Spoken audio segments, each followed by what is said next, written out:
Defense will call Dr. John Black to the witness stand. Raise your right hand.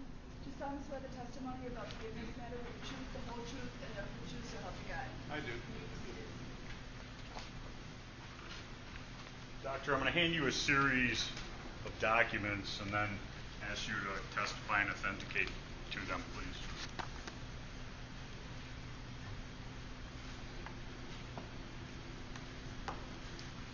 First document I'd like you to look at is Defense Exhibit 140. Yes, sir. And what is that? This is the curriculum vitae of me, Annex A, that was tendered with my expert report. And how long is that document? 43 pages, sir. And does that include your life and professional experiences? It includes the highlights of them, but yes, sir. And what I want to get into is a little bit of your background as it applies to this case. Have you ever worked in a law enforcement capacity? Yes, sir, I have. How long? Approximately 23 years. Where? Washington County, Oregon. Is there a city around there that we... It's the first county to the sort of, if you're looking at it, between the coast and Portland. Okay. And what were your duties in that department? My duties range from a lot of stuff. I started as a patrol officer. It would be actually a deputy. From there, I was a corporal. I became a sergeant, again in patrol or operations, what you commonly think about as patrolling. I was also a training sergeant. I then became a lieutenant, and there's 4 divisions in there: corrections, patrol, investigations, and support, sort of you think the way it operates. And then I was a lieutenant and in some cases acting commander, which is the person that oversees all the operations within those individual divisions. Additionally, I oversaw professional standards, which is the unit that oversees if things are done right, if things can become better, to include internal affairs. And then I was also the person that oversaw and designed the use of force program within that agency. At any time in the employment in law enforcement, did you have an opportunity to work with videographic evidence? Oh, absolutely. As a deputy coming up, we would commonly use video type of evidence in our investigations. I mean, think about robberies or anything else, and you have ATM video or similar type of things. When I oversaw such things in the jails are commonly monitored with cameras, and if there was allegations of complaints, and for a period of time as the jail operations lieutenant, I oversaw every allegation of a complaint. We would review evidence to include the video evidence that would have been the time frame for that. As I oversaw the detective division, detectives which oversaw sex crimes, homicides, car task force, fraud, you name it, it was underneath the detective division. Again, video evidence is pervasive. It's used throughout. And then we would have to make sure that the examination of such video evidence would withstand challenge in court, and more importantly, that we were doing it correctly. So I would commonly be, as the head of the unit on the big cases, make sure that sort of a quality control, I guess would be the best way to put it. And in your military experience, did you have any occasion to work with videographic evidence? Yes, sir. In the military, what the branch I was in, the service, the Army, my entire time was in what's called special operations. And because of that, I have several what they call military occupational specialties, or MOSs. One of the MOSs I have, I think the last count was about 7 of them. One of them is specifically about intelligence, just like you think about intelligence to gather information. As part of being an intelligence qualified officer or non-commissioned officer, is we would routinely look at surveillance video. We would use surveillance video to plan operations. We would covertly make sure video is happening, drone video. We used video in our how we operated. body-worn cameras were with the military long before they were with police. And we would have to make sense of this video, or when it came in from another thing, you have intelligence units, there was an entire portion of that unit designed to focus on what's called IMINT, or imagery intelligence, IMINT, Manacor report.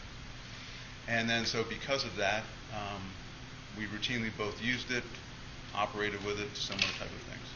And in the intelligence capacity, did you analyze, enhance, and do things to video? When required. Okay. When it was when required. And in the course of your profession, let me back up a second. I apologize. What was the highest rank you achieved in the military? I retired from the military after 30 years with the rank of Sergeant Major, which, to put it lateral to other services, is an E9, or enlisted rank 9, which is, you have a command sergeant major, which I did as a, we'll call it a temporary duties, but I remained primarily an operations sergeant major, which is the highest non-commissioned rank in the military. Now, in this case, I engaged you for several tasks, but one of those was video analysis, correct? Video analysis is in support of understanding the event, yes. Okay. And are you certified in the operation of any video programs that you used in this case? Yes. I used a video program known as Input ACE, version 2.6.3. Input ACE is a program specifically designed to allow people without a lot of high-level skill, like high computer forensics or anything else, to examine video in such a way that when you examine it, you're not doing things to it, like altering it or anything else. That when you're looking at it, you can have some trust in what you do with it, that you're looking at the best that it can be with what it can provide. And within Input ACE, I'm certified at what they call both the operator level, and I'm also certified at the examiner level. And what's the difference between an operator level and an examiner level? So an operator level would, let's say, import videos, allow them to basically transfer with codecs or anything else. You could play them, maybe cut a couple pieces out, do these type of things. At an examiner level, you're actually doing, we'll call it manipulation. In other words, you're scaling it, you're looking at things, and so you have to have an understanding about how that happens. So, for example, there's certain ways, and I think you heard earlier in the testimony of Senior Examiner Armstrong, he used the word interpolation. So with interpolation, there's certain ways things get interpolated. Not really a word, but it will work for now. And so the thing is, if I don't understand those things, I can't have trust within what I'm working with to better understand the totality of the event and what I'm looking at. Now, when you look at videographic evidence, is frames per second something that's important? It's one of the things, yes, sir. Tell the jury what frames per second means. Yeah, I mean, it's frames per second. So when you look down on your phone and it's recording a video or something else like that, you might see something that it's 30 FPS, the shorthand for frames per second. What that's telling you is, imagine if you were to take 30 still shots and just keep taking them at approximately 0.033 seconds, 30 frames per second, just take 1 second divided by 30.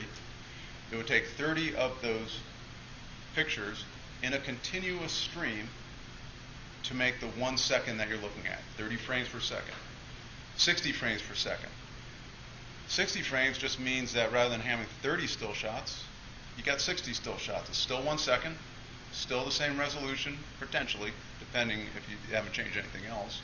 You're just getting more just micro snapshots with each point in time. Do all videos run at the same frame per second amount? Oh, no, absolutely not. And for example, in the examiner certifications, one of the things you're looking for just to get a feel is you look at things like frames per second and resolution and the codecs that it's using and and these type of things.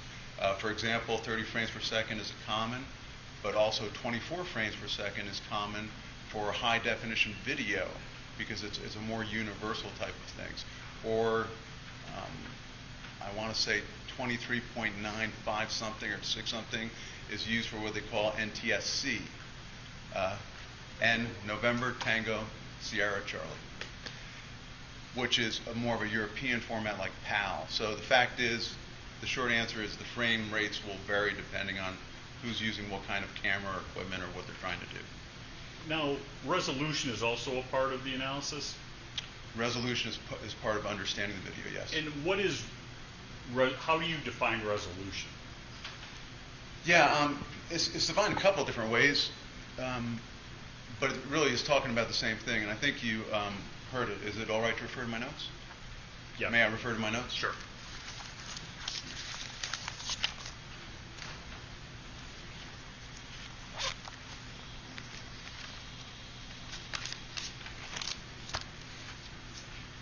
So, for example, in earlier testimony by Senior Examiner Armstrong, the idea of what they were looking at when they were talking about one of the exhibits is 1920 by 844. So the question is, what does that mean? It means 1920 pixels across and 844 pixels high. So if you were to take each one of those things, and basically a pixel is the smallest element within that picture of a single color. It's just like a Lego block. That's all it is. So 1920 across, 844 high. Well, if I spread that out, and I think you guys, I apologize, but I'm just to the jury, imagine taking your phone and you spread it out, you get those sort of sharp edges where it looks like you're going to get a bunch of squares together. You're looking at the edges of where the pixels are. When those things begin to get smoothed out, a lot of times what that is, and the software does amazing stuff, is that software smoothing it out, or what's called interpolating it, enhancing it, clarifying it. There's other verbs given to it. But so resolution is actually very critical.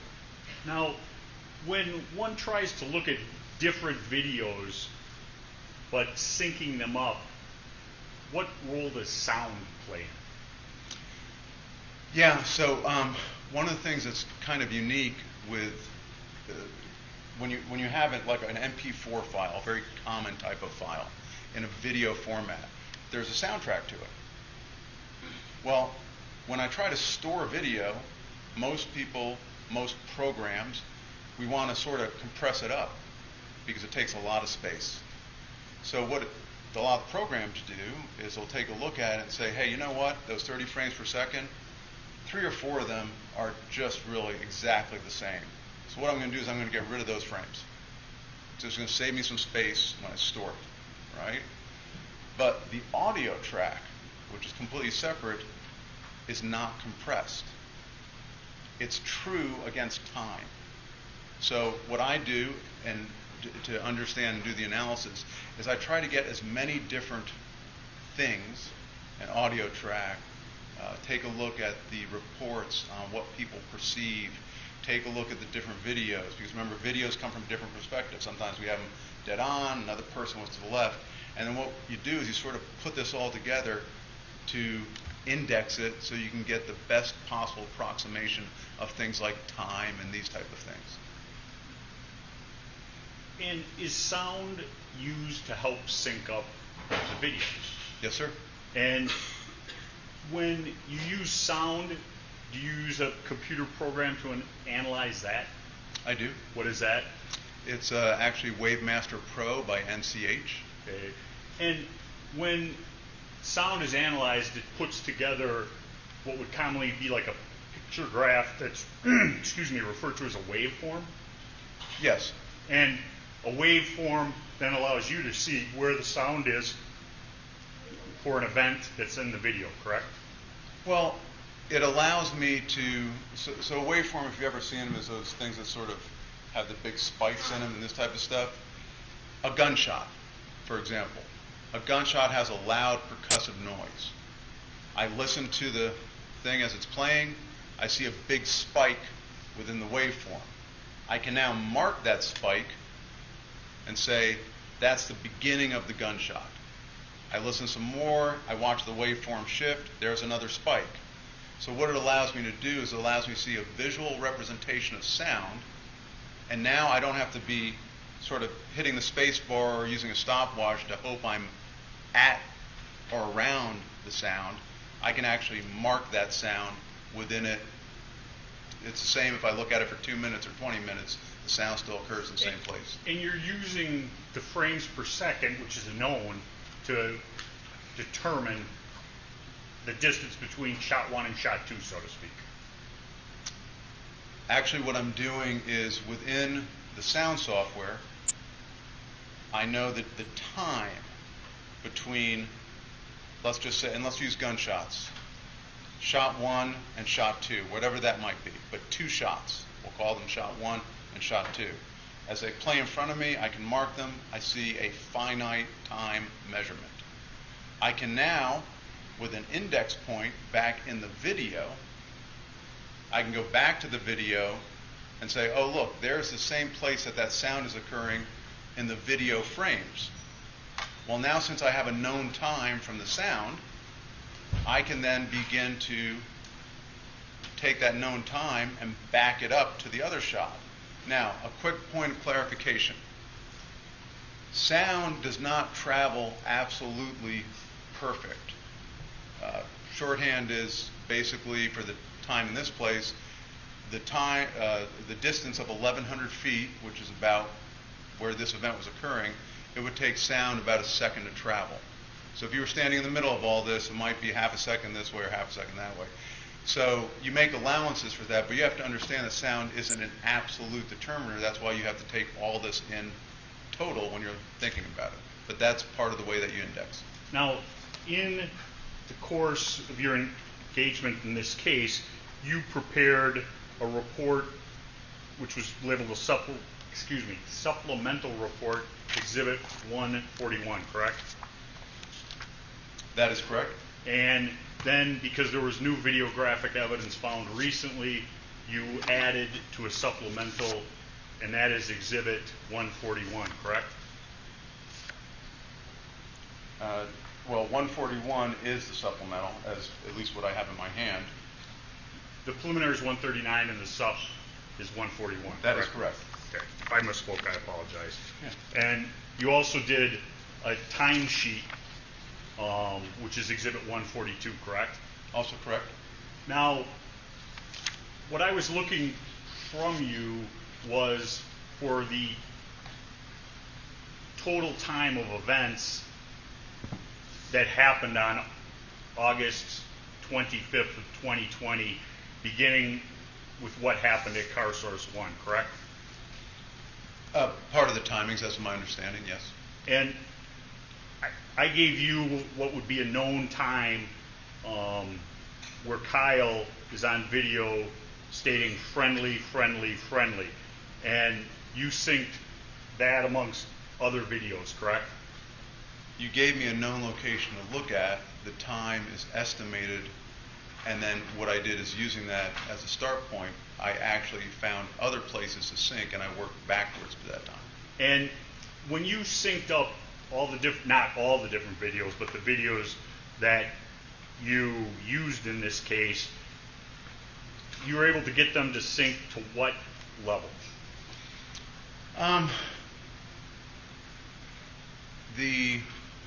In the first point, the sync points that I primarily use as points of reference. So just think about something that can be seen in a bunch of different things. So the sync points that I used was the high arc of the bag being thrown. You can see the different shadows and everything else. So from a video point, I was able to find that in a lot of different places, and I use that as a sync point. The other things from an audio standpoint is the gunshots. Now the gunshots can move depending on how far the person is away that's recording that sound. And in these cases, it could be 150 feet is about 1/10 of a second or a little bit more.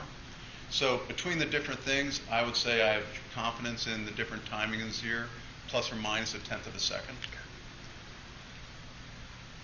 Now,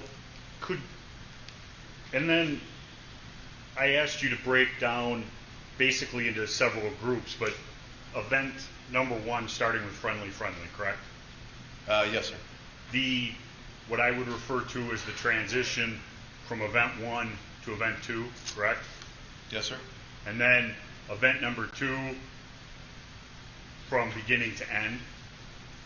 With the beginning being from the first strike with what's been shown as a person with a rock-like object. Okay.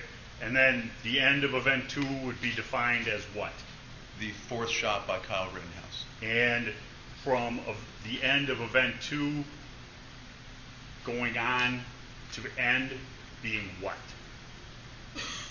Are you asking the point in time Yeah. or the actual measurement? The actual act that ended your calculation. So from the 4th shot by Kyle Rittenhouse in event 2 until the point where he's seen in the video raising his hands, and I refer to that simply as surrender to the police. And you used, in your calculations of time and video, you used 6 different videos? I looked at all of them. I narrowed it down to the ones that are most relevant so I could keep the timings consistent. So what you're saying is there's 100, and I'm throwing out a number, but over 100 different videos. Those are the 7 that you used to calculate these times and values. Those are the primary ones, and then I validated them with the other ones. Okay. Now, let's get started with that. The start of event number 1, do you have that available? Yes. As in, do you want me to show it by video? Yes. Okay.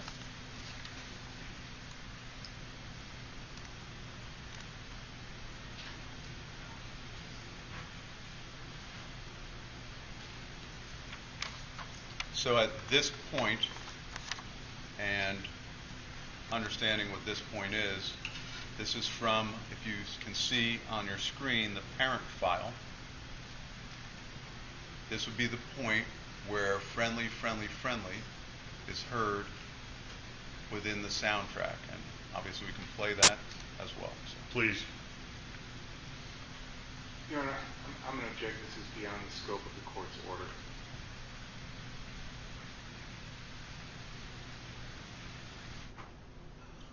This is all timing. One of those 5-minute breaks in the library. Let's do that. Please don't talk about the case. We're back, and how long was that 5-minute break? All right, we're going to be on our best behavior from here on in. Mr. Thank you. Dr. Black, just to back up, the time calculations that I asked you to perform of the events of August 25th of 2020 from what we would refer to as, I'm trying to find it, observation number 3, which has been labeled PSSP now. Oh. Is that jury on? Is this TV on? Yeah. Okay. What does that say in Chinese? You'd have to. It's just a screensaver of kanji, Your Honor. What is it? It's just a screensaver of a certain type of kanji. Okay, I do not. thought maybe it had No. Dr. Black, from, as I said, observation number 3, which has been labeled PSSP, till observation 31, which is now going to be labeled STP, what is the total amount of time of this event? 2 minutes and 55 seconds, approximately. It's calculated out. There's a bunch of variables in there, but approximately 2 minutes and 55 seconds, slightly under 3 minutes. Please show video PSSP, screen 3. Can you refer to it by number, please? Observation 3. Observation 3.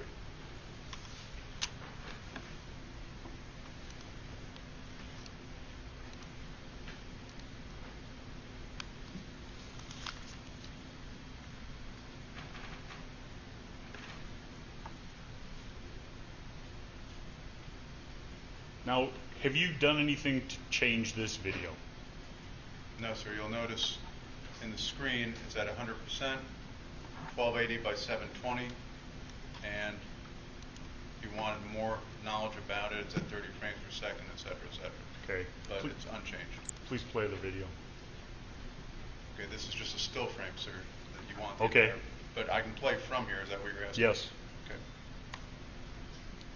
It's I'm gonna have to finish processing for a second.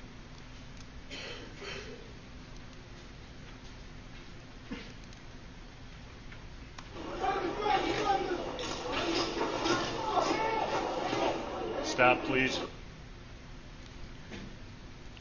Now, that is in this calculation of time, that would be the 0 frame. Is that a fair statement?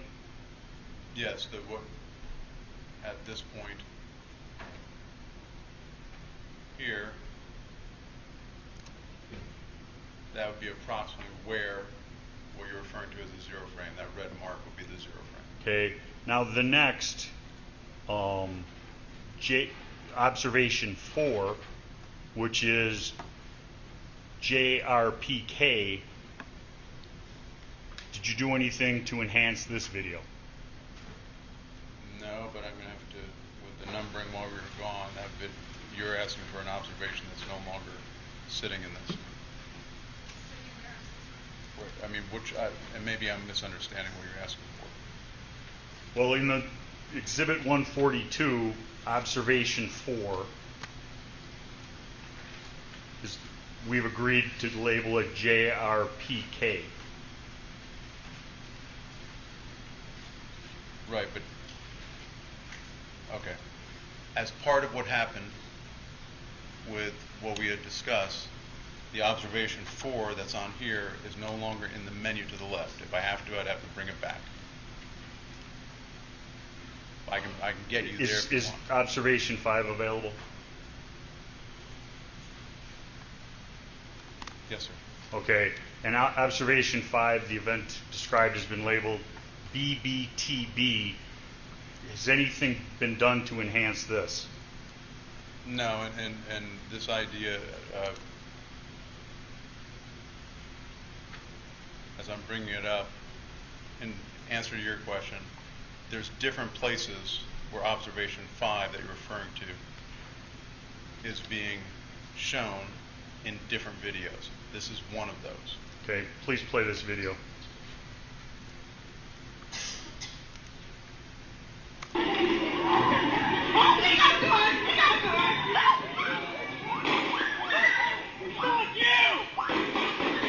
Stop.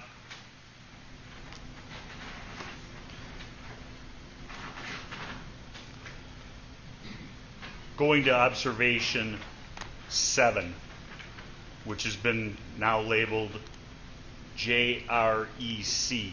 Do you have that? I do, sir. Now can you go back to the... I will.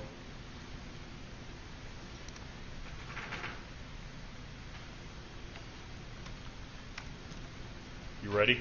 I am. Can you play that, please? Stop.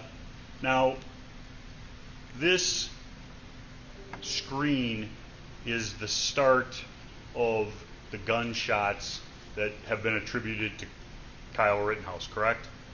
For what's been referred to as Event 1, that is correct. Okay.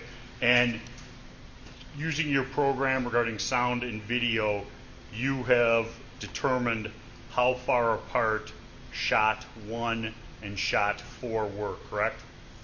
I have.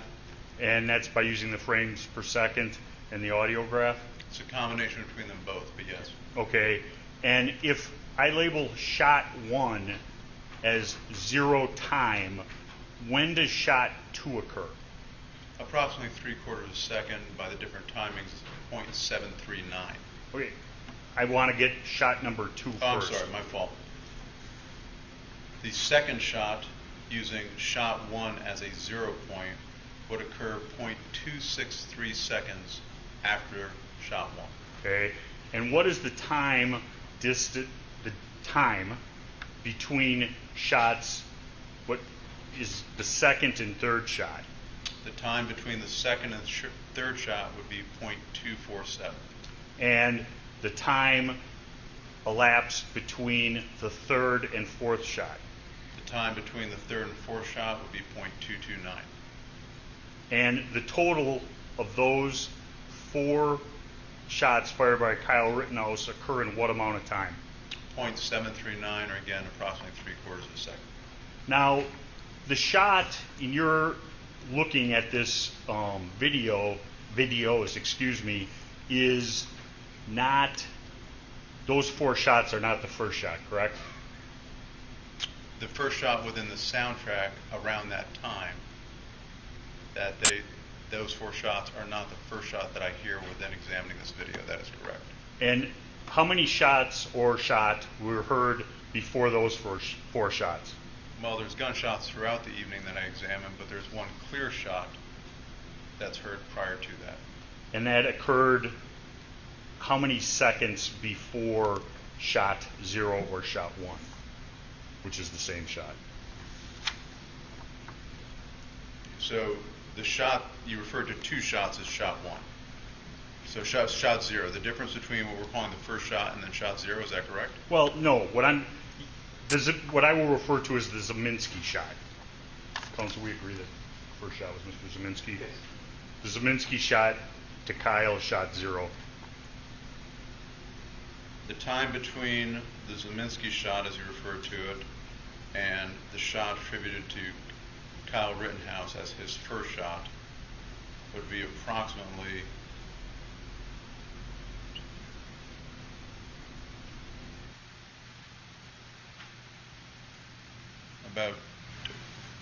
about 2 3/4 seconds.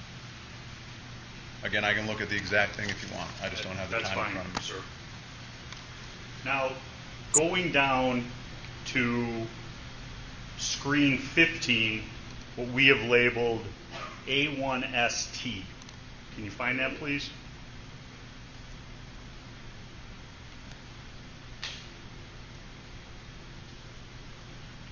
Now, is this a still shot or a video? This is a marked frame within the video stream. Okay, could you back it up, say, 3 seconds?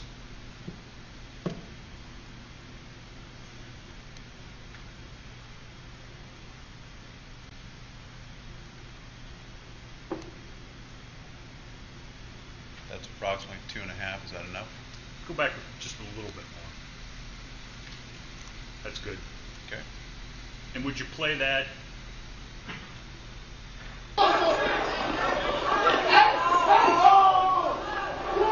Stop.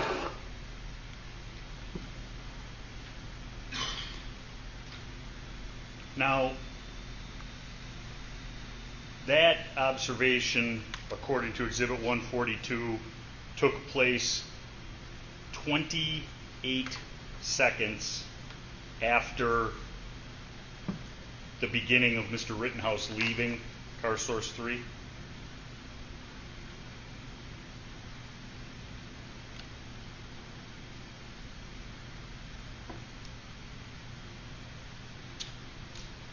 That is correct. There is an assumed time in there also. Okay, and tell the jury about an assumed time. So, when looking at these videos, I have no continuous video stream that takes me from event 1 into the front end of what we're calling event 2. There's a gap. So what I did was I took a look on the video, event 2 that we're looking at right now, that you've seen, it's referred to before as the BGO video, and I measured a distance at the pace that Kyle Rittenhouse was running, jogging, whatever we want to refer to it. I have a known distance, and I have a time that it took him to run that known distance. Because I also have another known distance where he came from in the prior stuff, what I did is I applied basic math saying if it took him this long to run this, I'm going to just take that same time of running over here. And then what I did is I put that in as the gap to fill it in. It does not address if he may have stopped or anything else in between that. It simply addresses if it was a constant state of motion. Now, And what was your general deviation? I don't want to say general deviation, but what number did you come up with for that? Basically, I used 9.05 or 9 seconds. So I allowed 9 seconds between the first part of it, and that's what's in the calculations. And again, those calculations are to add into the total time. Those calculations will not be, for example, time between shots or events that are on the same video stream, because those are known frames per second times a certain time equals certain time. So basically your calculation was that to run the distance of 150 feet, it took Kyle approximately 9 seconds. Correct. Now, what we've labeled the beginning of event number 2 was screen 15, which we just played, and that is depicting an individual on screen where Mr. Rittenhouse's hat is knocked off. Is that fair? Yes, sir. Okay. And the next event, which is screen 16, which we have labeled A2ST, could you go about 10 seconds before that and show that? Okay, so screen 16 is here. You'll notice it says 11:50. I will try to get approximately 10 seconds earlier.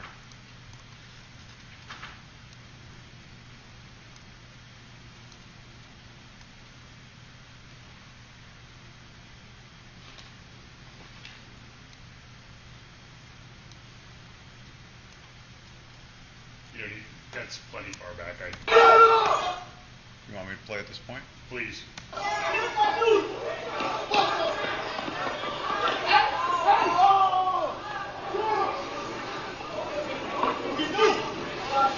Stop. Did you do any slowing down of this observation? Yes, I did. Could you please show me that?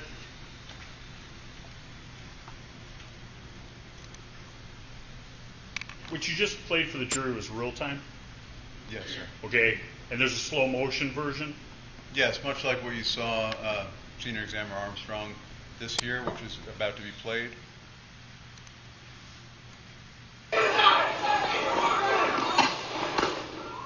No. Stop. That's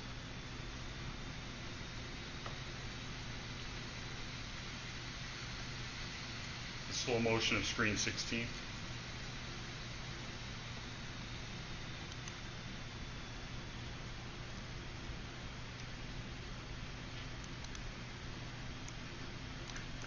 Is this the one you're referring to, sir? Yes.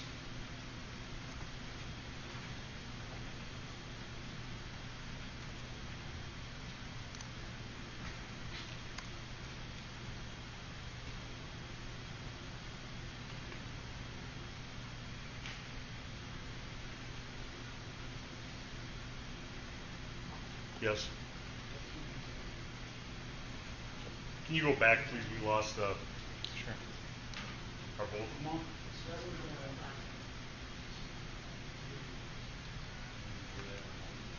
The long one.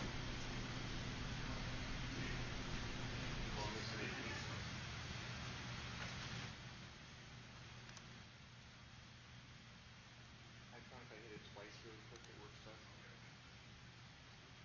Now we turned it off. Well, twice now should work. There you go.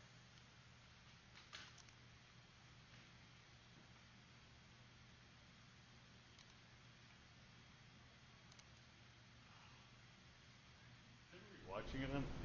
Is everybody watching it on this one? Oh, there it goes.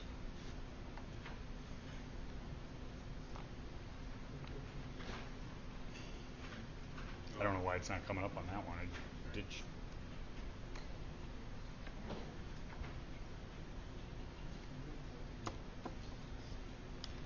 I can work the TV centrally.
Doctor. Is it on this one also? Okay. Now, please play this screen in slow motion, Doctor.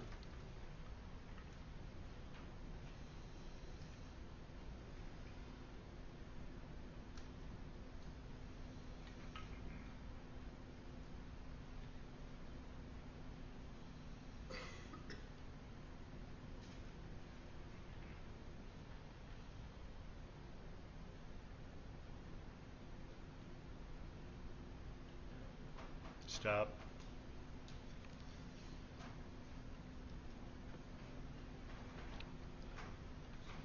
The next screen is 17, which we have labeled KRLB. Can you bring that up, sir?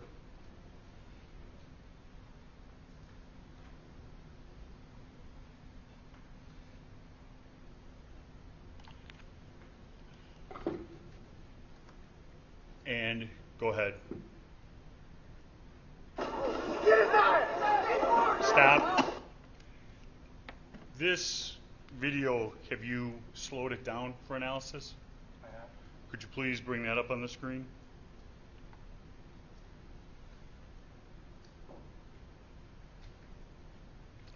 And what speed will you be playing this at? This one is done at a quarter speed. Okay. And you have taken the sound out of it? The soundtrack is not present, that's correct. Sound, since it is, as I explained earlier, uncompressed, the sound would not sync up when you slow it down. Okay. And so then you would hear sound of gunshots, but not when they're occurring. Is that a fair statement? Any of the sound that you hear would not be when it's occurring. Okay. Please show the quarter speed video.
Stop it, please.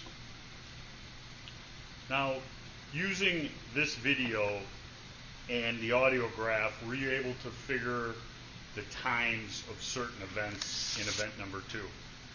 Yes, sir.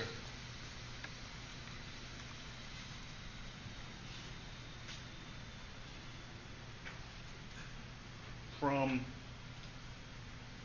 the time, strike that. There is what's commonly referred to as jump kick man entering in the video. Do you know who we're talking about, Doctor? I do. And when you analyze this video, did jump kick man kick Kyle in the face first, or the first shot go off before the kick? I'm going to object, Your Honor. This is beyond the scope of the court's order regarding this witness's opinion. It seems to me the jury could. You're asking him to make an identification that the jurors could make themselves? I'm asking him, based upon his video analysis, what happened first. The kick to the face in the first gunshot in event number 2, or the gunshot in event number 2, and then the kick to the face.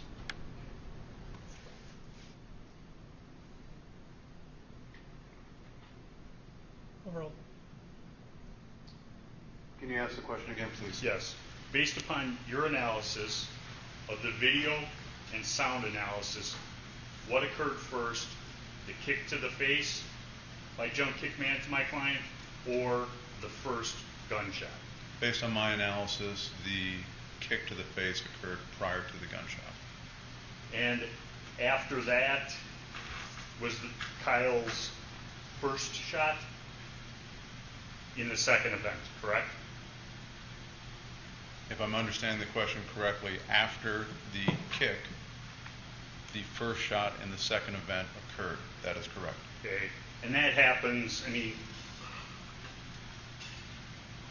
thousandths of a second after. They're very close in time, correct? They're absolutely very close in time. Shot number one, using that first shot at Jump Kick Man as the zero shot, how much time elapsed from the zero shot to Kyle Rittenhouse' second shot at Jump Kick Man? From the beginning time of shot one in the second event till the point of shot four was 5.468 seconds. Are you looking at the exhibit? I am. And maybe I'm misunderstanding your question. I have the amount of time elapsing from the zero shot to the second shot. I think I know what's here. Kyle's second shot in that event. I'm crossing references, and I apologize. To make this as clear as possible, the first shot in the second event between that time and the fourth shot in the second event is 2.933 seconds. Okay.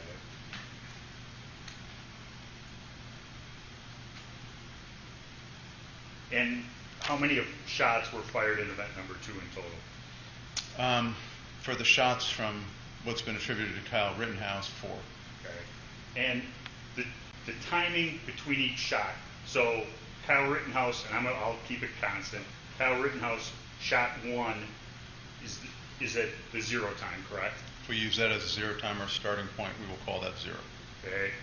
Kyle Rittenhouse shot number 2, which was directed at Jump Kick Man, how long after shot 1? 0.602 seconds. Shot number 3, which is the strike, the shot to Anthony Huber, how long was that shot after shot number 2? 1.933. And the last shot, for Mr. Huber's shot to Gage Grosquist's shot was how much time? Okay, and I'm going to back up on this because I want to make sure this is absolutely clear for the court. Again, 2.933. In one case, we're talking the gap or time between shots. What I just relayed was the time between shots. The total time of all shots was, again, my first answer, 5.468. So this is just clarification for the court. And so the total of this event of shots fired is 5.468 seconds. That is correct. And that event ends at screen 27. You just roll this. I have 26. Okay. Which is shot number 4? KRS4.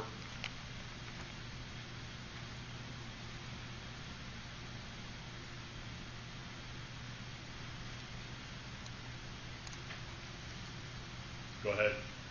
You want it played here, sir? Yeah, if you back up about 2 seconds. And do you want it played in this size or back to normal?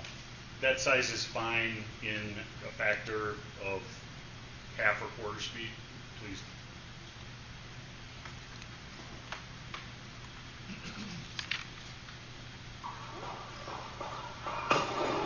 That would be at normal speed.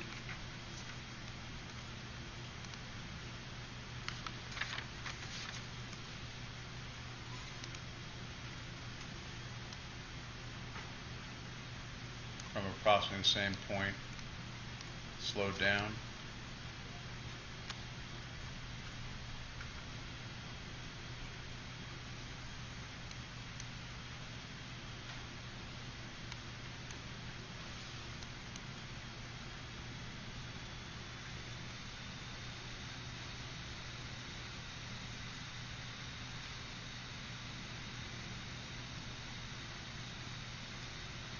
Can you go forward until Mr. Rittenhouse gets up, please?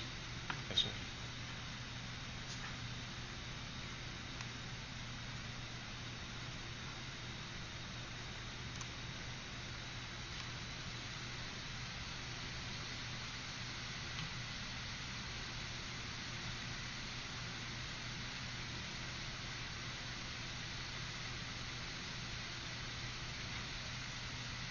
You can stop there. Based upon your video analysis, after this time, does Mr. Rittenhouse fire his weapon anymore? No. And from here, Mr. Rittenhouse leaves and continues north down Sheridan Road until he gets to a police officer squad, correct? Yes, sir. And from that time in getting up until he arrives at the police squad car to surrender, how much time is that?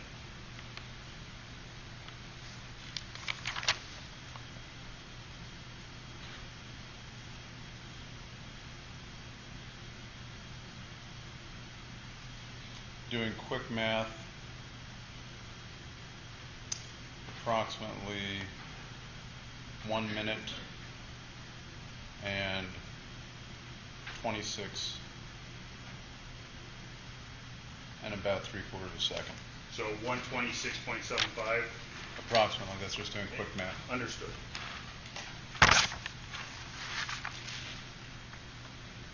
Now, you were in court yesterday to hear the testimony and cross-examination of Kyle Rittenhouse, correct?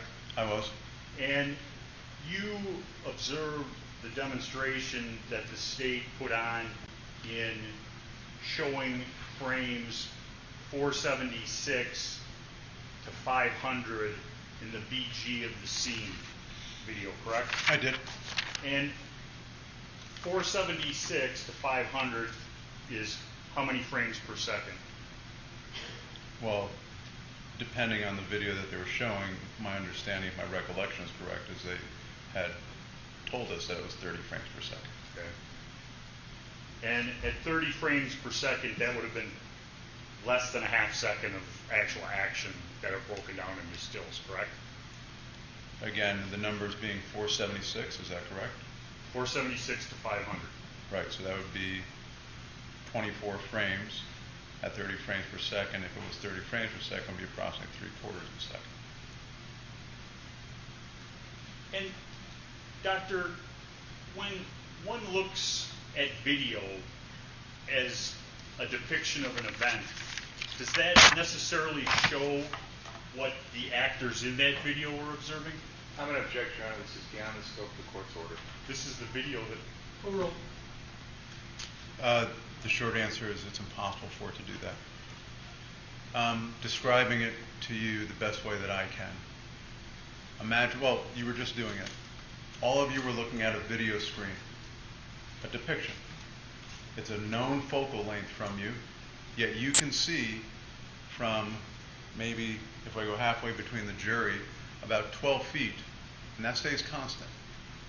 And then you look from that distance all the way out to 50 yards. Everything in that frame is at the same exact moment of clarity. But your eyes can't do that. The other thing is you're looking at 2 actors in this case, maybe 5 or 10 actors that you were looking at, depending on what each one of you chose to look at. So the video can't tell you what each one of you were looking at, and it can't tell you what either actor in there was looking at, attending to, nor perceiving. Putting that in its context, though, video has absolute benefit to an analyst to help us understand what was objectively occurring, and that's the way that we use it, and that's, in my argument, the way it should be used.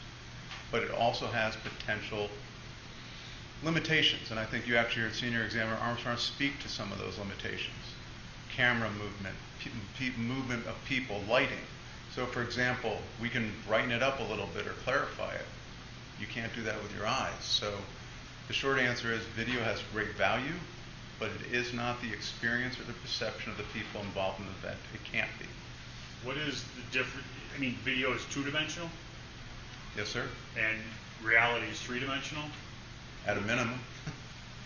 Okay. And how does that not translate, if you can opine on that? Absolutely. So for the members of the jury, if you were to just take and pick a point that's maybe about 6 feet in front of you, maybe on Madam Court Reporter's desk, and you were also to pick a point over here and look at it, I want you to have both of those points in perfect clarity at the same time. Now what I want you to do is, I'm holding up my glasses, so I've already told you what it is, but I want everybody to sort of look at the same point you picked on Madam Court Reporter's desk, and then while you're completely focusing on that, tell me when my glasses drop. We can see that in the video. We have the luxury of hindsight. We have the luxury of going back and taking a single frame. Think about this, 30 frames per second. The blink of an eye is approximately a third of a second. In the blink of an eye, 3 frames have gone by. And we will sit here and examine a frame for moments, minutes, who knows how long an examiner looks at it. That's not wrong. We should be doing that. That's due diligence. But we also have to remember what was the limitation of the actors involved. What were they looking at? What could they have even have seen? What were they attending to? What was happening to them? This goes back to the area of sense making that you heard the counsel speak to. And then more importantly, when we get done with it, we bring it back up to normal speed and say that's the best it could get, regardless of all the slow motion we do to it, enhancing of video, levels, clarification, light, all those types of things. Lastly, Doctor, the shots in event 1 took less than 1 second, approximately 3/4 of a second. Approximately 3/4 of a second. And the events, event number 2, the 4 shots in event number 2 took a total of 2.93 seconds, correct? That's incorrect. They took a total of 5.468. I apologize. 2.933 was the time between the third and the fourth shot. So the total between the 2 events of shooting is less than 7 seconds. Are you asking if you were to put both those 2 figures together? Yes. Yeah, it's about 6.5 seconds. I have nothing further. Cross-examine? Well, wait a minute. We need a break? No? Okay, let's go.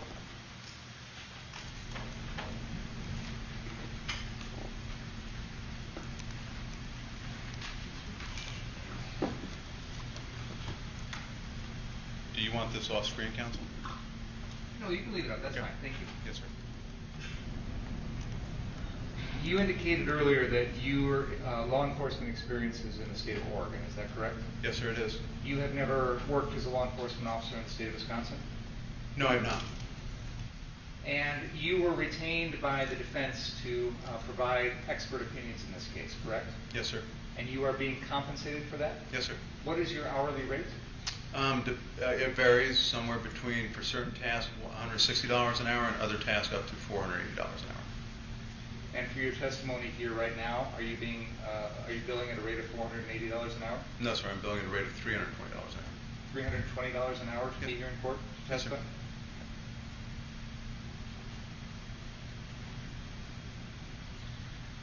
You indicated that when you timed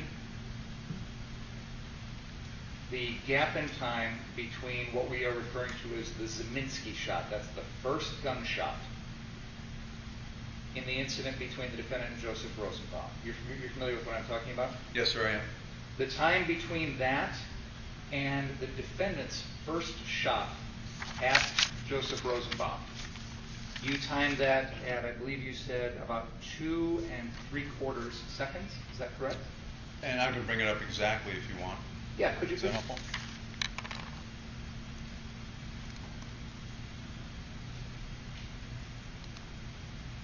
So here you can see the first shot over here where my cursor is moving at 24.61, and then the first shot here at 27.25. So obviously if you go out to the hundredths, you see it down here where my cursor is moving. and I can take a look at my notes, but it would be the time between those two. So again, approximately 2 3/4, thereabouts. Okay. And you have also broken down the gap in time between the defendant's fourth shot to Joseph Rosenbaum and the time in which that first person comes up behind him and swings at his head. Do you understand those two events that I'm describing? If it's helpful, your observation, so on the list of observations you have, observation 11 is shot number 4 to Joseph Rosenbaum. Do you see that? Right, so if I understand correctly, we're asking for the time between 11 and 15? Yes. Okay.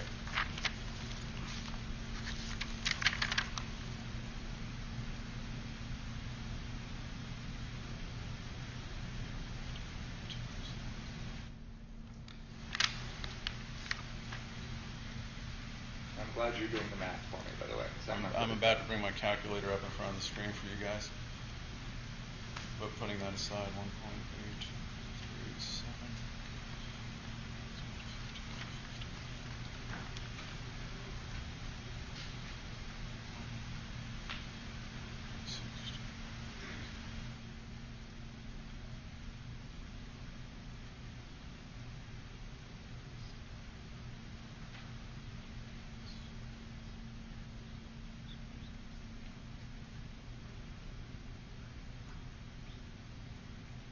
So, rough math again, about 1 minute 48 seconds, thereabouts. So it takes approximately 1 minute and 48 seconds between the time that the defendant shoots Joseph Rosenbaum the fourth time and the time that the first person on the street makes, shall we say, physical contact with Mr. Rittenhouse? And I apologize, I was doing the time between number 14. So the time between, and just to make sure we're correct, 15 is the observation you're referring to, correct? Yes.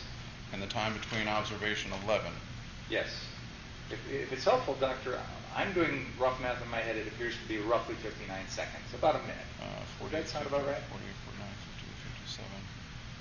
That would be correct.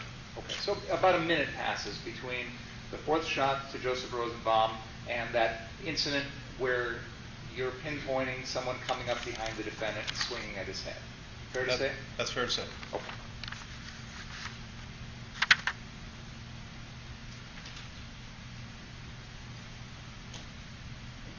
You played a video in association with observation 16.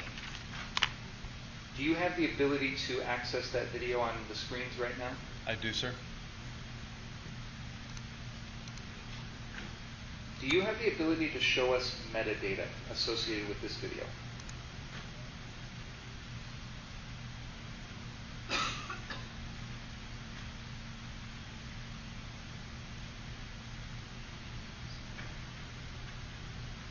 Do you know who recorded this video?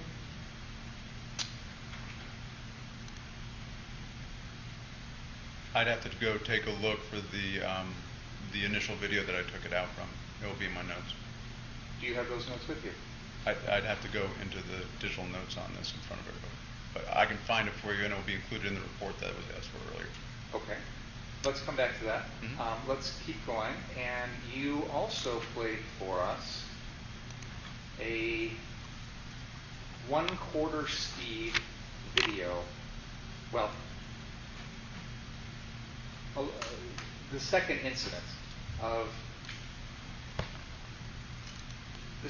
incident is the one that, for the purposes of describing it, we're talking about the second incident being the one in which the defendant fires 2 shots at an unknown assailant who's trying to kick him in the face, 1 shot into the chest of Anthony Huber, and 1 shot into the arm of Gage Grosskreutz. That's the second event that we're talking about, correct?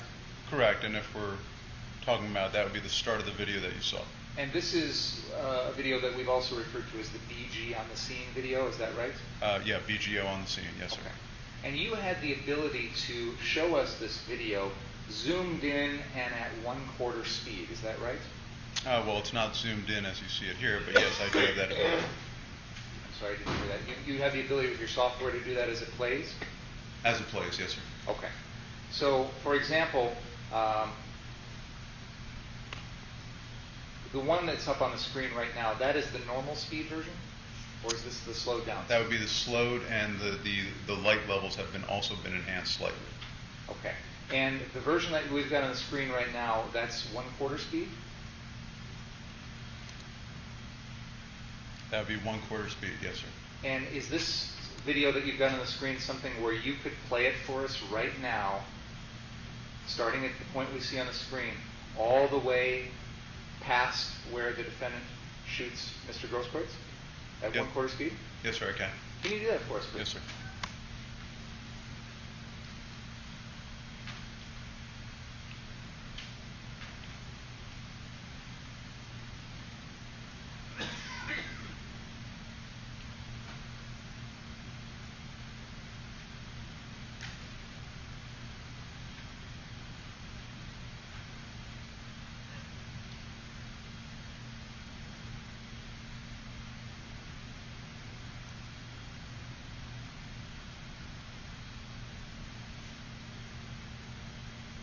Can you pause here, please, Doctor?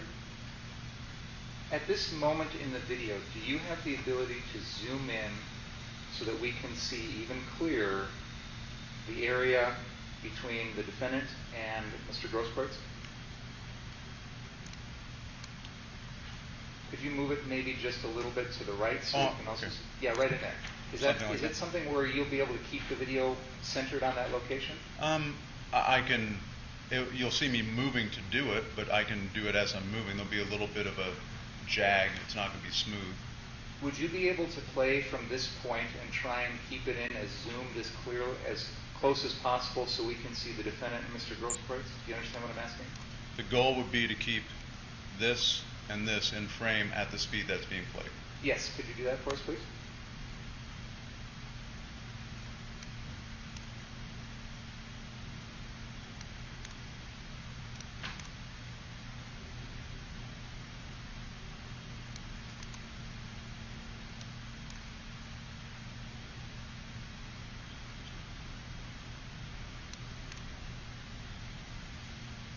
Pause right there, please.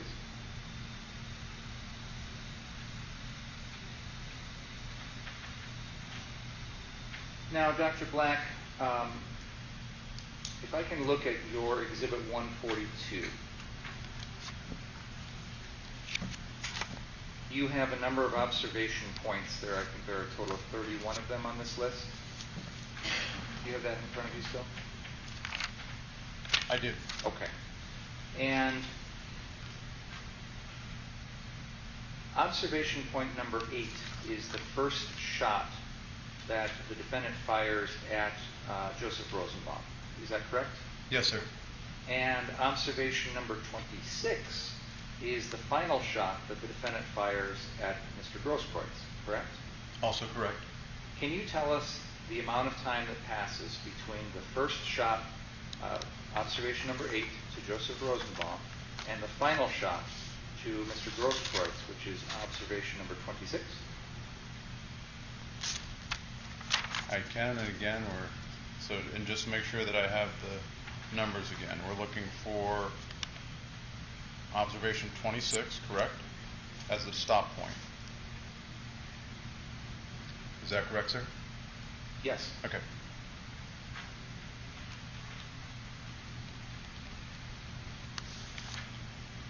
And your start point one more time, please. Observation 8 8. to observation 26.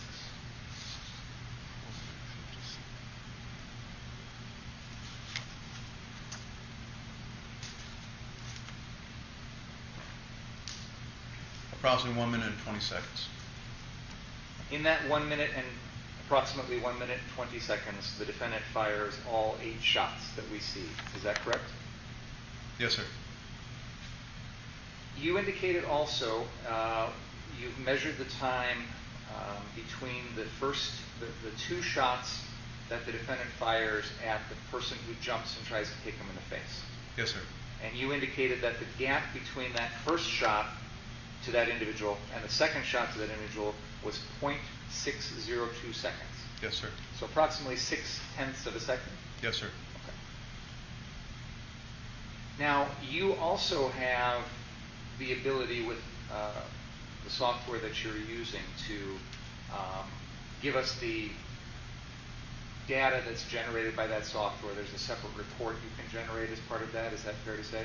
For part of it, what's referred to as a workflow report. So basically, the actions that I took upon a piece of video, the workflow, whether it's enlargement or these type of things, those can be generated. And do you have the ability to generate that here today if you wanted to? It would take a little bit of time. I can generate it. I wouldn't say that I could generate it today. I'd probably have to do it during the evening, but I can get them generated. Okay, and that would show us the work that you've done to modify, edit, or do anything to the videos that we're showing in this, in what you've testified to so far, correct? Yes, between the notes, as in if I write down a parent file, and then this was changed from 30 frames per second to 7.5, using nearest neighbor with a crop like this, I'd be able to do that. Okay. And you indicated earlier that you're being paid hourly for this. It How much in total so far have you billed the defense for the work you've done in this case? Estimated at probably a little over $9,000. Your Honor, we asked earlier for some data that he can generate for us. I'd like to see that before I finish my examination of this witness. No objection. Okay. So at this point, I'll pause. Okay. Well, We could put on a different witness while that's happening. that'd be great.